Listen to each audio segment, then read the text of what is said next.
And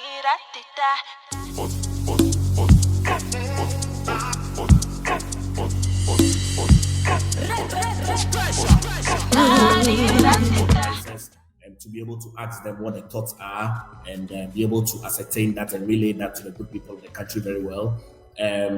Because this conversation comes along to also help other people who are either preparing to be spokespersons in their journey. There are some conversations that I don't engage in at all because maybe I do not have the relevant information for them, or I'm not too clear on government stance is on that particular issue. So I always come to the media houses and tell them that I don't think that I have the green light to speak on this issue. Because there's always a clear demarcation between one that is involved in government and one that is involved in politics.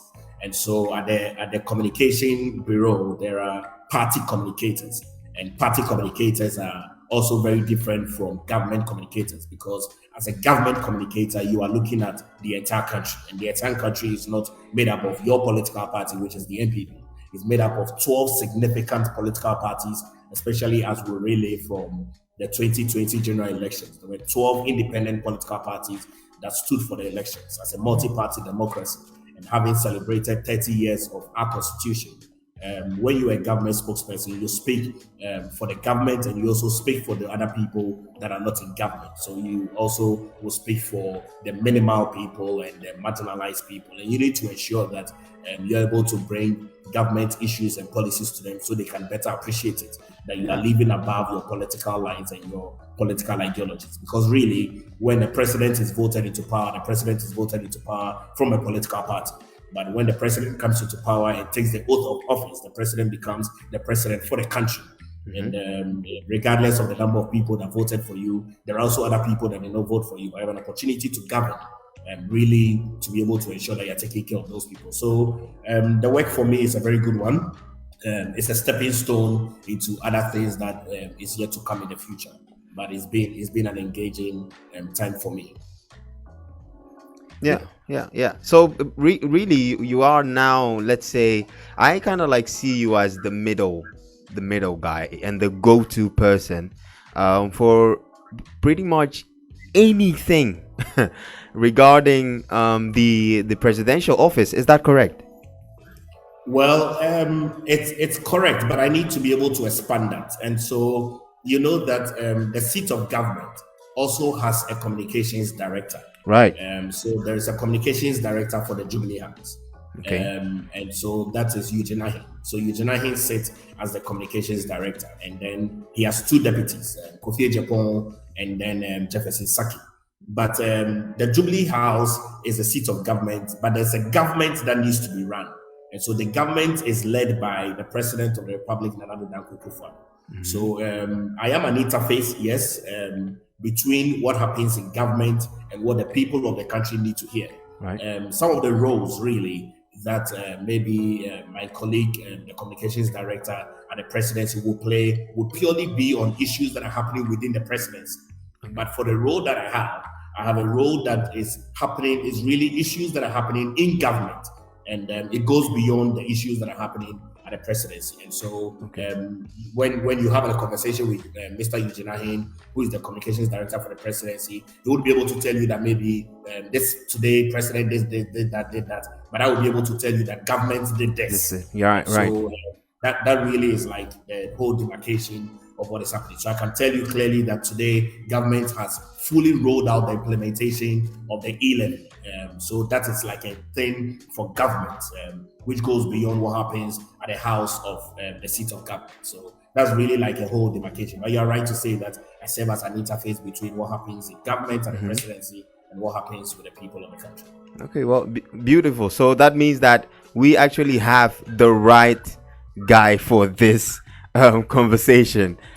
Since as of tomorrow, or as of 1st of May, Ghana's E-Levy adds 1.5% tax to electronic payments. Wait, hold that thought. Let's go to some music to let people marinate. I didn't want to go into music. I just before we bring that, and let's listen to Akwabwa Obia with his record and called Check. And before that was what's his name? How can I forget his name? Aquabwa with his record called Obia, collaborating with Sina Soul, the fabulous Ghanaian Sina Soul.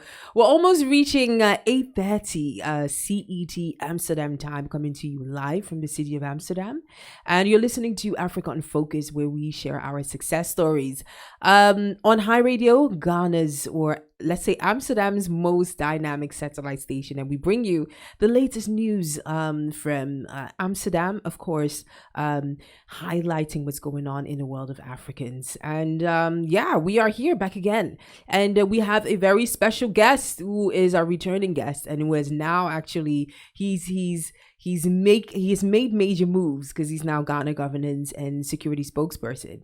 Last time we talked to him, he was something else, so he has some serious task on what he's doing. And before we actually went into the music break, Donny was about to slam in a very important question that a lot of people are waiting on, and a lot of people would love to discuss about, and that is Ghana E-Levy and so much more. So I'm gonna let you handle this, Donny, because you have been anticipating on talking about this. So Thank you. Yes. So well, this is an extremely important subject matter, actually.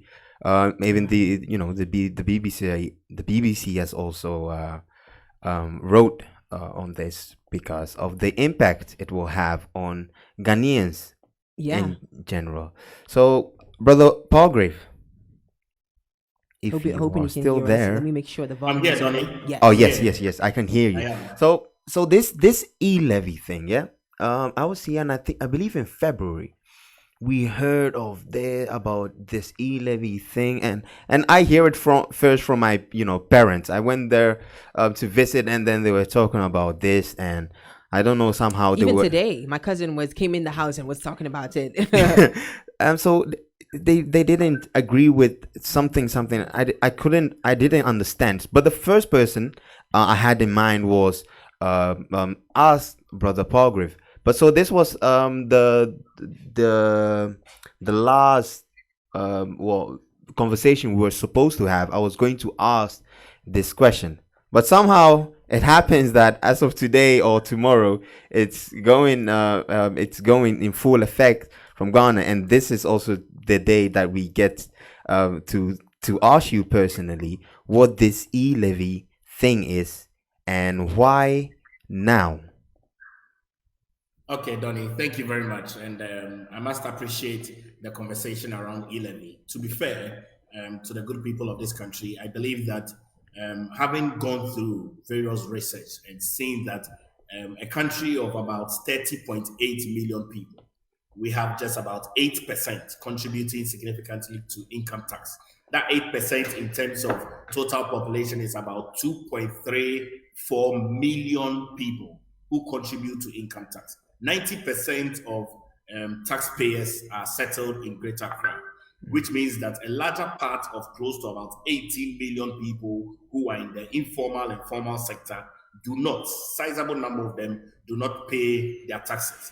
Last year, we heard very clearly that close to about 600,000 law practitioners do not even pay their taxes. And so there are many people that would want infrastructural work. There are many people that would want development in their local districts and local assemblies. And government also sought to expand the tax bracket. So the Electronic Levy Act 2022, Act 1075, really came to bear primarily because having fully implemented the mobile money interoperability, which gives an opportunity for MTN, Airtel, Tigo, Glo, and Vodafone to be able to transact money amongst themselves. And having seen that the digital platform and the digital economy has grown right up from 2016 from about 78 million Ghana cedis to close to about 500 billion Ghana cedis. Oh. It's even estimated to grow to about $1 trillion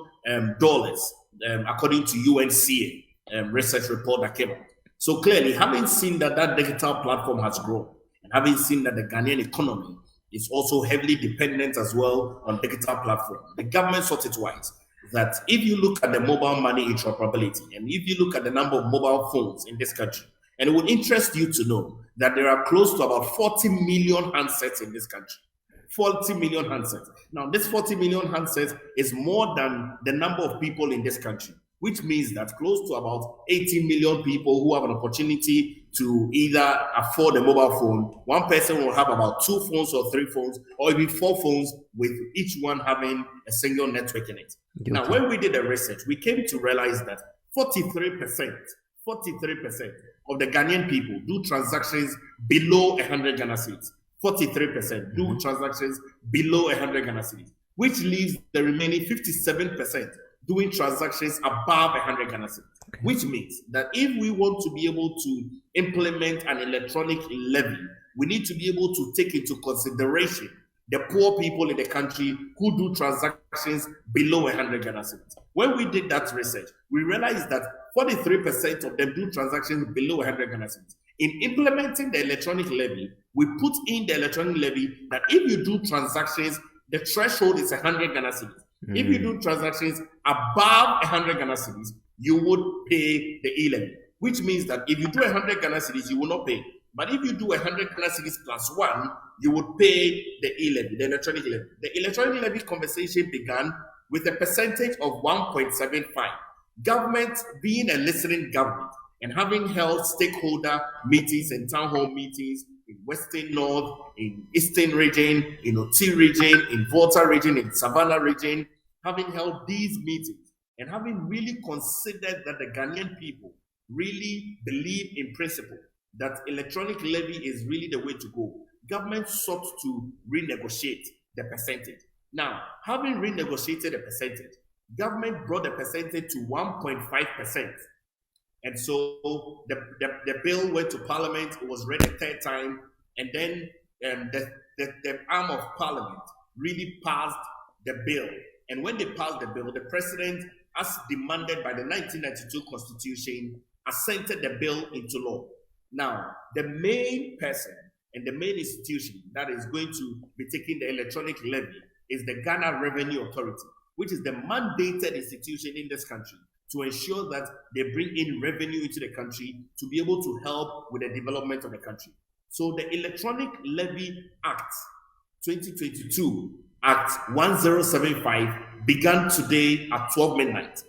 I have had transactions, and I've had people that have had transactions as well. We have been following that platform and have seen that there are persons that are even being charged 1.2% of transactions that are being made.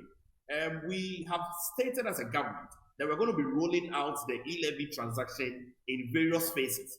The reason why we are rolling it out in phases is that the algorithm and the platform that is needed for us to be able to see all of them on one platform, so that if you do transactions from Airtel, Tigo, Vodafone, MTN, and Glo, and GRA would be on one singular platform where we can be able to see those transactions in real time. But as we speak today, that platform is not fully aggregated together. And so as a government, we are rolling it out in phases. And we have not had any challenge at all. There is one thing that the E-Levy is going to do, and I'd like to share that with your viewers and your listeners tonight. One of the significant things that the electronic levy is going to do is to ensure that it's going to build up a strong entrepreneurial base for this country. What do I mean? 1 million young people are going to significantly have the opportunity to start their own businesses. But the argument really is that people will say that there has been many platforms where young people have had opportunity to start things, like the Youth Employment Platform, the National Youth Authority, the NEIP, the Ghana Enterprise Agencies, and all of that. But the real difference with all the major youth model initiatives with any of these youth platforms is the fact that this is an entrepreneurial initiative and the highest boost to the private sector to ensure that 1 million young people start their own businesses, become their own bosses. But you see, the catch is this, that you give this You Start initiative an extra 10 years, which is the incubation period. If you give them an extra 10 years of incubation, I will promise you, and I promise the viewers and the good people of this country and the global commentators to watch this initiative, that is going to grow exponentially. And the exponential growth is going to be that if you, Donny, you are part of these 1 million young people and you want to enter into a business, let's give that we want to enter into a business of trading in bicycles or in marks, of trading in bicycle and marks, and we give you an amount of money, and you start your business and you employ 20 people. If each person out of the 1 million employs 20 people, we are looking at an exponential growth of about 20 million people who would have employment in addition to the 1 million people who have all started businesses, and the ripple impact of that. And really, for me, and as a government, we believe that this is one of the major initiatives that is going to revitalize this continent, because the continent looks at 2063 continent having a total population of 1 billion young people. So by 2063, in this continent, Africa is going to have a population of 1 billion young people. And Ghana is really going ahead of the conversation, because we have AFTA headquartered in Ghana, which means that we're going to be doing trade amongst ourselves. Ghanaians are going to be doing trade with South Africans. South Africans are going to be doing trade with Zimbabweans. Zimbabweans are going to be doing trade with Nigerians. And all of that continental trade is really going to help us really boost up our economy and be able to ensure that we are masters of our resources. And so really the E-Levy has been the conversation around that. And I believe that the good people of this country has welcomed the electronic levy, and many of them are already doing transactions. Okay. Thank you so much. Sounds very positive. It sounds very positive. Unlike the reactions of a lot of people, because people at the end of the day don't want to pay more than right. But you know, some things you said that I don't know if people are aware of it, and with people I mean those here in the diaspora, because not everything is shared with news coverage. First of all, second of all, that's why we have the spokespersons, the those who go from news media houses to also explain or explain this matter. But one thing you mentioned, there is a threshold, which is 100 Ghana cedis. I did not know that. So if you make do a transaction below 100 Ghana cedis, this E-Levy is not something you have to pay, correct? Correct, please. Accurate. And that takes into consideration 43% of the people who do transactions below 100 Ghana cedis per day. Okay. Below 100 Ghana cedis per day. Per day. And then the remaining 57% who, and I mean, if you are for me, if you are doing transactions above 100 Ghana cedis, then come on, 1.5 cedis, that is something you can afford. So I don't really see any danger in the percentage. I thought 1.75 was actually fine. But another thing you did say is that so the income tax in Ghana overall, what was the percentage, or how many people do pay their income tax? And so, as at the last data and the last check, out of 30.8 million people, 2.34 million people were paying their income taxes.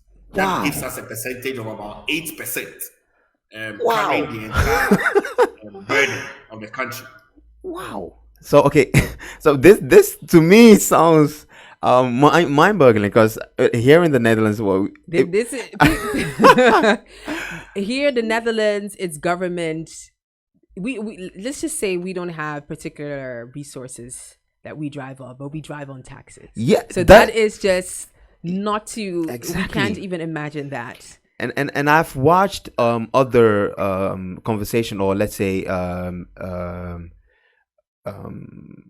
other presentations of yourself when you were talking about this E-Levy, and you were stressing on the point that the income of the government is primarily through taxes. And absolutely, if you want to develop a country, you cannot develop a country that is running on 8% of its population for taxes. It's like we're expecting good roads, jobs, infrastructure, all those things we're expecting from a government that is only receiving 8% of, so to me that is let's say already a very, very low percentage. But my worry or my main question is E-Levy a way to increase income for the government, like a justified way of receiving income for the government? Very much so, Donny, and thank you for the question. I believe that if you have a country where you have 40 million handsets, 40 million handsets in this country, which means that if you want to be able to reach people, the easiest platform to reach the people is through their handsets. So once we agree on that level, then it means that having put together a digital economy, and I will explain that, we have done a GPS system where we know where everybody lives now. So every property has a unique identifiable number. Number two, we have also done a national ID card, which also details your TIN number, it details your social security number, it details your, it's a smart one, it's a digitalized card, which really also is helping us be able to identify who you are and where you are and what you do and the contributions that you are making in the country. Now, why is E-Levy important? E-Levy is important because it gives us an opportunity where majority of the Ghanaian people cannot evade taxes. Because now you are buying and you are selling and you are using a digital platform, and your services must be paid for. And you're also demanding from government that government brings more infrastructure. And one of the things that is key and significant for me to state is that if you look at the body mass index of an individual, the reason why a medical doctor can clearly say that you are obese is because your body mass index does not match with your age. And if you look at around the world, Africa is very much overpopulated, and Ghana is also very overpopulated. The reason why every government must come and build more schools, more roads, more hospitals, more infrastructure, and bring out innovative policies to be able to drive the agenda is because the resources that are available in country is not adequate enough for the number of people that are in country. So the goal really is that government must continually do more. So for government to continually do more, government must find homegrown solutions. One of the easiest homegrown solutions is to see to it that you digitalize the economy. And having seen that the digital platform is growing significantly close to about $1 trillion, the goal is that if you have digitalized your platform well, and you have seen that the economy has grown also in country to about 900 billion Ghana cedis, then the easiest is to take an electronic levy charge, which is all encompassing and which really brings the behavior and the character of paying your taxes, because a good citizen pays their taxes, and a good citizen who pays their taxes can now demand from government that government, we want you to do street light, government, we want you to do roads, government, we want you to build hospitals, government, we want you to put these infrastructures factory, we want you to bring this agricultural project into our area, we want you to bring solar, we want you to bring energy, and all of that. You can demand that. But really, if government is not able to raise their resources, then government would be forced to go into a bailout from the international community. And we know what that is. That brings a lot of restrictions to your already in-house decisions and challenges that you might already have. Okay. Well, okay. So just because there is, in my mind, right, I'm seeing other ways. So one of the things is, we would say it's not the government's duty to place a tax on electronic transactions. Why? Because they're not made on the infrastructure or the network of the government. Vodafone, Airtel, all those are not governmental companies. So why would the government jump in front of those companies who provide these telecom or network services and jump in front of them to collect their taxes? Why not stay behind these corporations? Like, because I know that there has been talks about this, but why the decision to go directly to the consumer for this tax rather to the corporations for the tax? So, Donny, thank you very much. For the telecommunication companies like Airtel, Tigo, Vodafone, MTN, and Globe, they take service charge. It's not the goal of any company to take taxes. It's the responsibility of government to take taxes. Now, when they take service charge, government takes taxes from them. Now, what we have done is that even prior to implementing the electronic levy, we had conversations with the telcos so they could reduce their charges on the consumer, and they reduced their charges by 25% on the consumer. And having done that, but that is in order for government to be able to take their tax, right? Not necessarily. Okay. Not necessarily. Government would have ordinarily gone ahead to take their taxes even when the telcos had not reduced their taxes by 25%. Okay. But government, having listened to the plight of the people and having been a listening government, government went ahead to hold conversations with the telecommunications companies, and they reduced their charges their services charges by 25%. And so that also enables government now to be able to put a flat rate on the implementation of the E-Levy to 1.5%. And I've stated today that I have had transactions that I've done to the tune of about 500 Ghana cedis, which would be about maybe $80 or so. And I've been charged the electronic levy, but I paid 1.2%. So clearly you could see that the whole electronic levy is working very well. And government really sought to be able to address the needs of the good people of the country and really ensure that we burden share, because in burden sharing is really where we are bringing that growth that we need in the country, where we can really now tell government we want infrastructure A, B, and C in community B, C, and D. I see. Well, before we even go into the last 10 minutes of this conversation that we have with Palgrave Boakye Danquah, I just want to welcome everybody that just tuned in into Africa in Focus. We are really having a conversation on a heated topic that is very, very relevant now.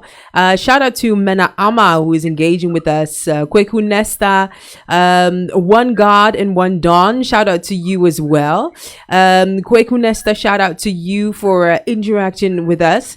X-Zone Entertainments, and well, as you know, a lot of it has come into media. I think that the average opinions of one, you know, having to pay now, because nobody likes to pay, whether it happens in everything, you know, the reactions are very diverse. Kweku Nesta is talking about that accountability is a problem in Ghana as a whole. You know, how would the government account for E-Levy after a year of implementation, and how that really works. Also, we have One God and One Dawn, who's saying, you know, we are poor, you know, and how could we then pay if we don't even have? Oh, they can. They can. Kweku Nesta is saying date 2.34 million people, that is 8%. As the E-Levy has started, shall be people recognized not to be taxed on E-Levy. If not, they are being taxed the more. X-Zone Entertainment is saying, as for me and my family, this government, well, as they need to be arrested, which is really harsh. They only think about themselves in pockets. Oh Lord, come and save us from this heartless people. And this is actually the voice of the people. And people are a lot questioning about the system that is now being imposed. And I think we have some connection problems. Just to check if Palgrave is still there. Yes, I'm here. Oh, yes. What are some of the reaction? Because I know that, you know, as a spokesperson, a lot of the criticism that come are quite sometimes harsh. You know, people, at the end of the day, people don't like to pay. What are you saying to those that actually say, you know what, we are already poor, we don't have much to give? Why is then still a particular amount of money asked from us? What do you say to these kinds of criticism that come from, let's say, the general public? The general public who would say that they are poor, they have been taken into consideration. Yep. I've stated earlier that 43% of persons do transactions below 100 Ghana cedis per day. Right. And so when we were implementing this electronic levy transaction, the goal is that if you do transactions below 100 Ghana cedis, you are not going to be taxed. But if you do transactions above 100 Ghana cedis, the threshold, so 100 Ghana cedis plus one, you'll be charged the electronic levy of 1.5%. And so the good people of this country who decide that they are poor, they have been taken into consideration and they are not going to be charged E-Levy. You are being charged 1.5% transactions above 100 Ghana cedis per day. 1.5% transactions above 100 Ghana cedis per day. And so if you are doing 50 Ghana cedis every day, you are not going to pay E-Levy. But really, the 57% of the persons who do transactions above 100 Ghana cedis, like I stated, I did some transactions today. Some friends of mine have done transactions. We've been around to be able to check. Some of them have done transactions to the tune of about 500 Ghana cedis. They've already paid the electronic levy of 1.2. They have paid 1.2%. So really, you could see that there's a bit of a range of percentages that are going around. But the good people of the country have come to terms with the fact that the country needs to be independent economically. The country needs to be able to raise their own resources. The country needs to be able to take care of the young people who are unemployed. The country needs to ensure that we do our roads and our infrastructure very well. Where are we going to get the money from? We need to have homegrown solutions, innovative homegrown solutions. And really, for the fourth republic of this country, we have never had a president who's been so bold, so courageous, so innovative, so visionary to be able to implement such an innovative tax for this country. And I think that the good people of this country would continually remember President Nana Addo Dankwa Akufo-Addo for his kind gesture. And another question coming from shout out to Kweku Nesta, who's saying if the government are taxing on E-Levy to create infrastructure and more jobs, how about the loans they went for in the last 6 years? They should have used that to create infrastructure and jobs. What is being said, based on these type of questions that come around? So governments every year, or governments all around the world, always need to supplement their budgets. Monies that we have taken as a result of our Eurobonds have specific needs, and those specific needs, those monies have gone there. We have accounted clearly for all the loans that we have taken, what the loans have been used for. Those materials are available for anybody that would request for it. We have an RTI in this country, and right to information. If you want it, you can request for those information, and you can see what your monies have been used for and what the loans have been used for. So clearly, we are a very accountable government. We have accounted from the very beginning to this stage, and which is why we do not want to lie to the good people of this country. We've come clearly and stated that it's important that we become responsible for our economic development. Successive governments in the midst of COVID-19, in the midst of Russia-Ukraine war, would have gone for an IMF bailout. But if you go to IMF, the amount of money that IMF will give to you is going to be the same amount of money we are likely to even raise from E-Levy. But really, the goal is to be able to create that culture of being independent. Because successive governments have been extremely dependent on other countries and on other financial institutions globally. But the goal for us as a government, and President Nana Addo Dankwa Akufo-Addo is very clear in his mind that Ghana needs to go beyond aid. That was one of the things that he stated from the very beginning of his tenure in 2017, that Ghana beyond aid. So clearly, in his mind, it's important that the country becomes economically viable. So your resources, your infrastructural resources, your mineral resources, if you are mining your mineral resources and you have your financial muscle, you're going to be able to use that to develop your country. But if you are mining your mineral resources and you're only getting a joint venture of about 30%, or by largely 10%, 15%, how much more? How much would you be able to get? Because the expatriates will come in with their money, they'll come in with their tools, they'll come in with their expertise, they'll come and mine your resources and take 70% out of the country, which is what always goes along with making sure that our money is depreciating against the US dollar or other forex exchanges. But really, the goal for the electronic levy is to begin to start creating that culture of being responsible for ourselves. And I believe that for that reason, we must continually support the leadership and the vision and the policy of President Nana Addo Dankwa Akufo-Addo. Yeah, well, great. I'm actually, I'm in all support for the E-Levy as the way it has been rolled out. the poor people are being listened to.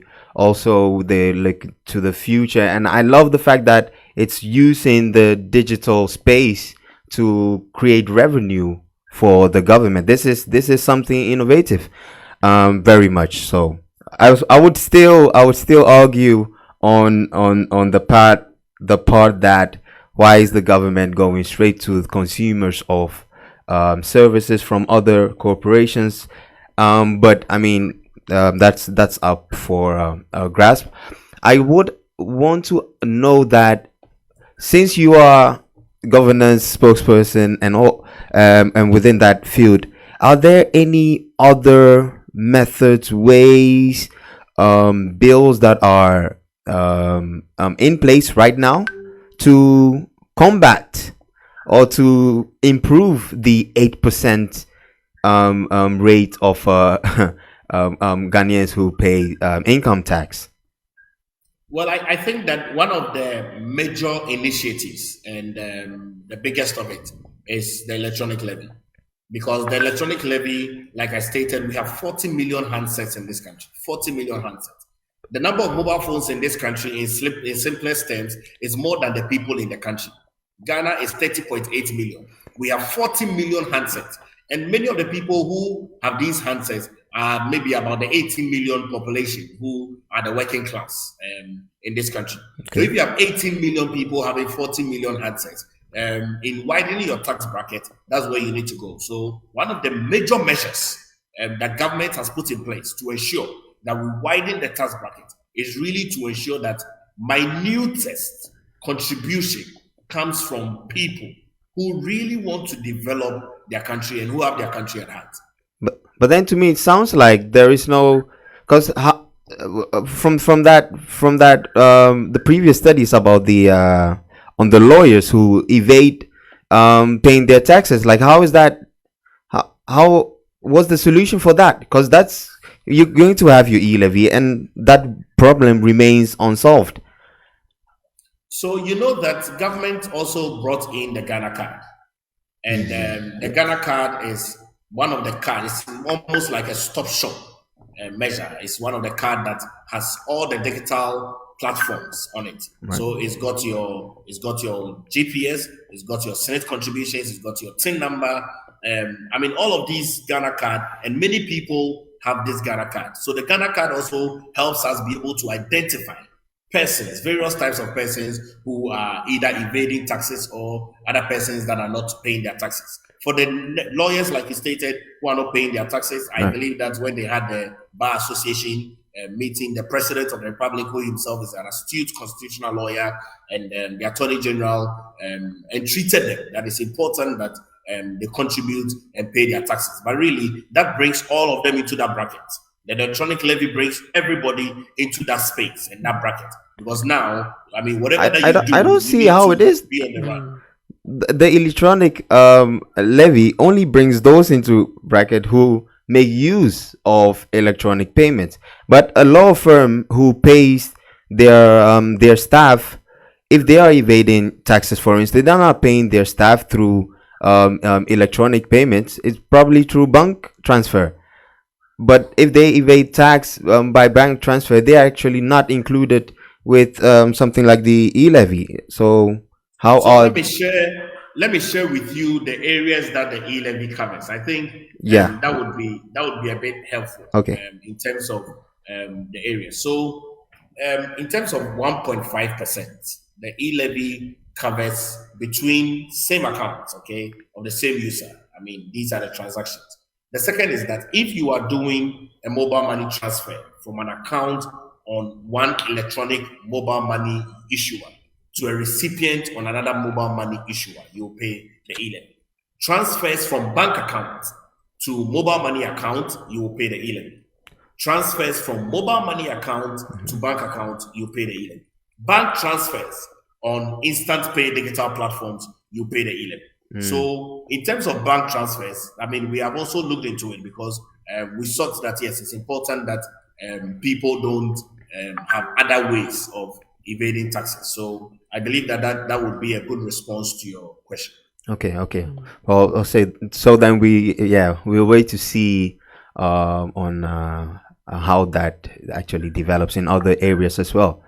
Yeah, Definitely, definitely. All right. that's good. Well, as we're almost rounding up our conversation with Palgrave Boakye Danquah, live from Ghana, and this is our way to interact with somebody who is there, because this also affects diaspora who are doing business. I mean, even today, my cousin who's doing business, he's around here. He was like to my sister, did you hear of the E-Levy and all of those things, and of course, what is also involved.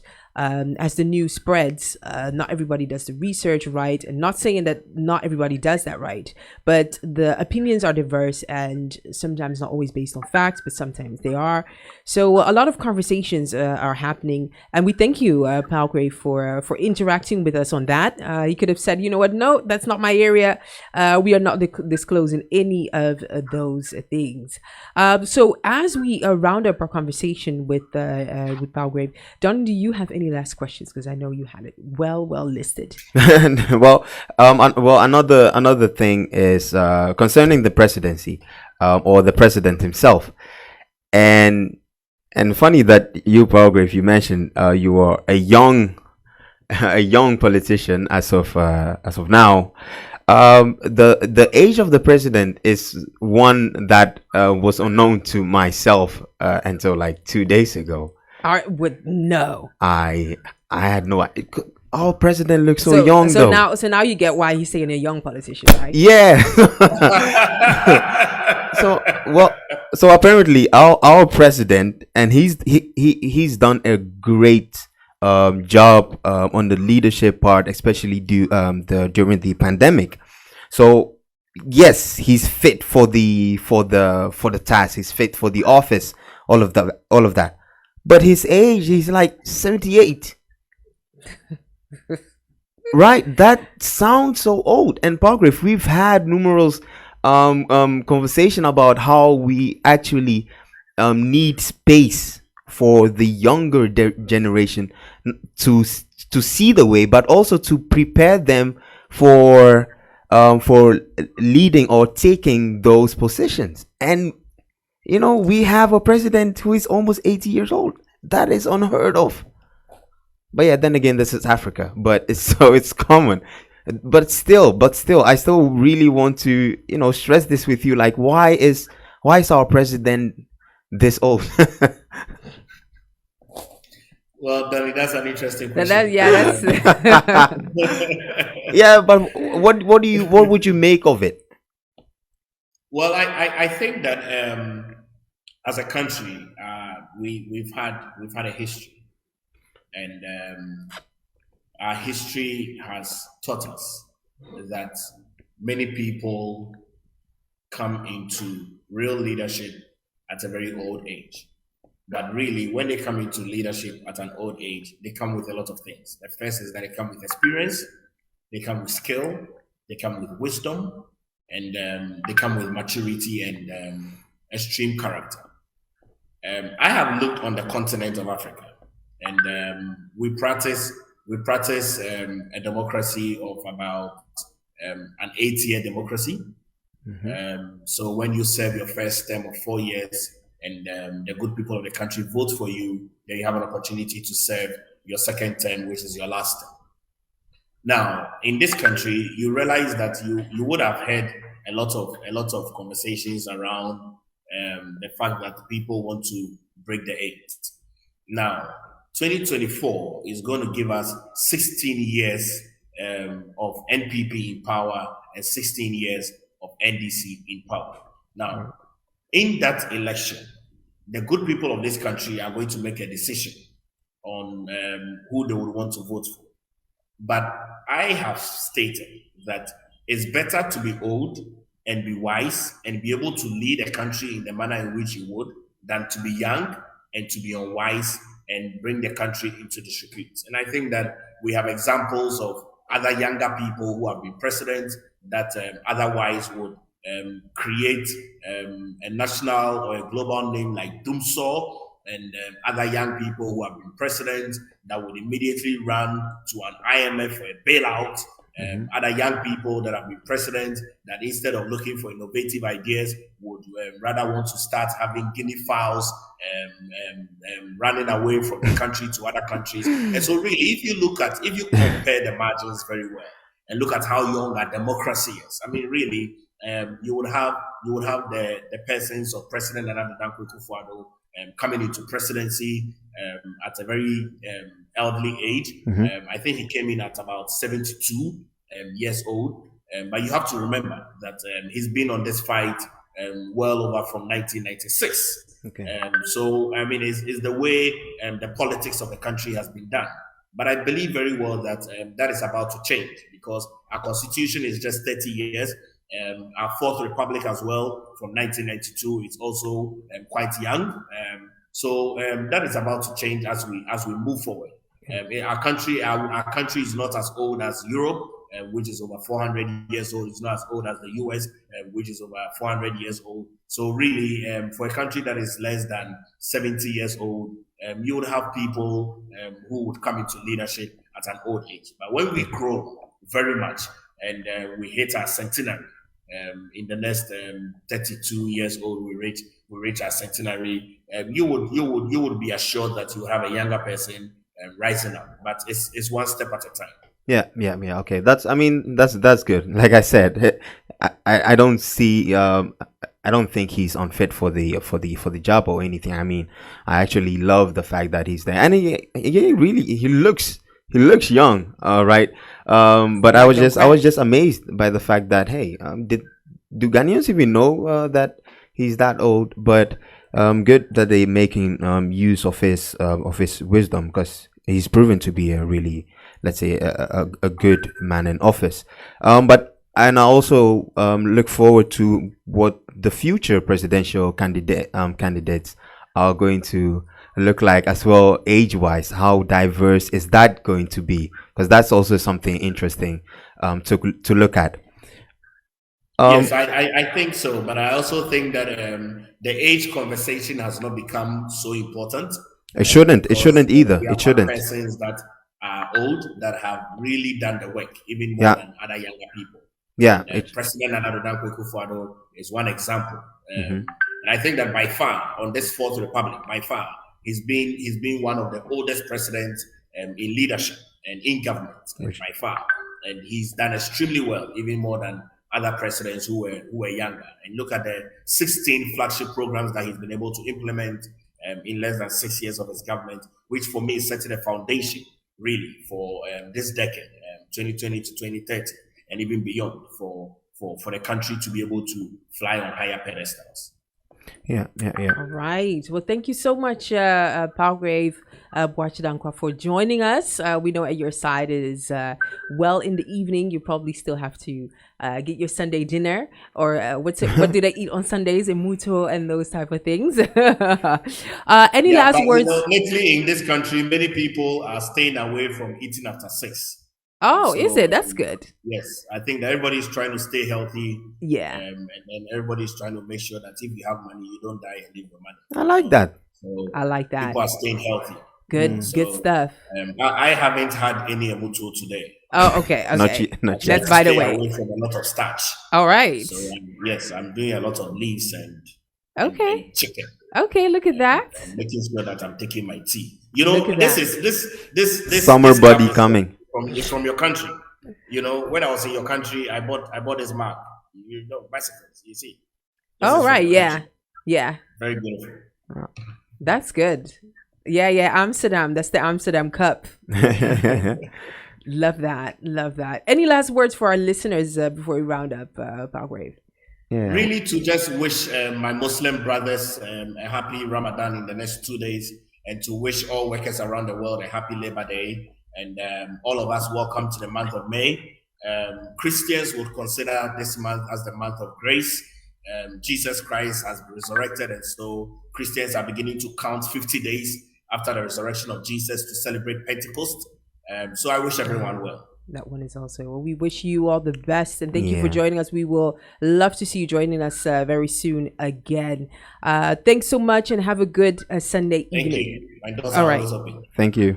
All right. Well, rounding up Africa on Focus, we just had our conversation with Palgrave Boakye Danquah, live from Ghana, and this is how we interact with so many. So, a producer, shout out to Slim, because he's making me aware that we have to look at the comments. So many comments that have come and dropped, so we should definitely revisit this topic. Mena Ama, shout out to you, our loyal listening queen. Shout out to you, Obapa Dufie. Also, shout out to you. And Linda Trum, also shout out to you. Hits FM Amsterdam. And thanks to Linda, she just called us to listen, and you guys are live on Hits. We are live on Hits. Thank you for resharing. Evans Asamoah, I believe that's DJ Slim as well. Thank you. And GH Kings, you always come with the fire. You come with the smoke. Your opinion, your comments. Your comments are sharp. Ooh, he will be president one day. This man will be president one day because he knows how to talk. You never know. You never know. You never know. I just want to thank each one of you for interacting with us. And we're rounding up. Any last words, Donny? No, that was it. That was it. On my side, I have my questions answered by Brother Palgrave. So it's so good to have him on the show. It's just like we need more time. Yes, absolutely. We just need more time. Absolutely. I think that we're taking notes for next time. Rounding up Africa on Focus, which is the place where we share our success stories, elevating African voices and celebrating African excellence. You can catch up with our show on our YouTube channel, Africa on Focus. You can find us there if you type in MS.ABA. Of course, you can find the episode dropping this Wednesday on our podcasting platforms, Spotify, Apple Music, Google Music, all of that. So you can listen to it during your drive time or whatever. You can find us on YouTube as well. Find me on all the social platforms, Instagram, Twitter. I'm reviving my Twitter. I have the goal to really engage with a lot of people on Twitter. So that is This Is Miss Abba. And on Instagram is MS.ABA. Let's see which song we are rounding up today. And also want to give a good shout out to Slim.